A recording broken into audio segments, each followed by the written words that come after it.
حکایت: ایک بادشاہ بیمار ہو گیا، دو طبیب اس کا علاج کرنے لگے۔ اگرچہ دونوں بڑے تجربہ کار اور علم طب کے پورے ماہر تھے، مگر مرض کی تشخیص میں ان کا اتفاق نہ ہوا۔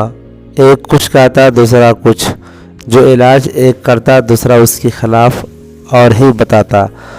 آخر کار ان کی نا اتفاقی سے بادشاہ زیادہ بیمار ہو گیا اور اس کی جان کے لالے پڑ گئے۔ بادشاہ کا وزیر بڑا عقل مند تھا۔ جب اس نے دیکھا کہ طبیبوں کے اختلاف رائے کے سبب بادشاہ کی جان جاتی ہے، تو اس نے ان میں سے ایک کو کسی کام پر باہر بھیج دیا اور دوسرے کو علاج پر مقرر کیا۔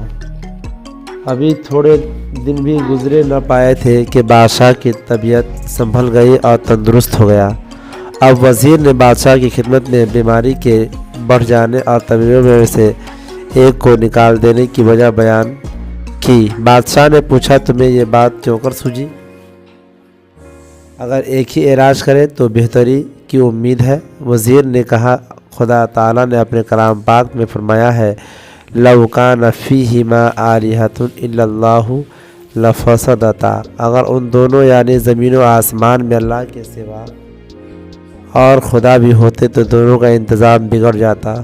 بس میں نے اس آیت سے یہ سمجھا کہ اگر دو طبیب آپ کا علاج کریں گے تو آپ شفا نہیں پائیں گے، اسی لیے ایک کو باہر بھیج دیا اور دوسرے سے علاج کرایا، سو خدا کا شکر ہے کہ آپ تندرست ہو گئے۔ اس سے ظاہر ہے کہ دنیا کی اس بڑی بھاری سلطنت پر ایک ہی بادشاہ حکمراں ہے، جس کے سامنے دنیاوی بادشاہ ایسے ہی عاجز اور محتاج ہے جیسے ان کا ادنا غلام ان کے آگے، اور وہی ایک بادشاہوں کا بادشاہ ہمارا مالک اور خالق اور ہمارا معبود ہے۔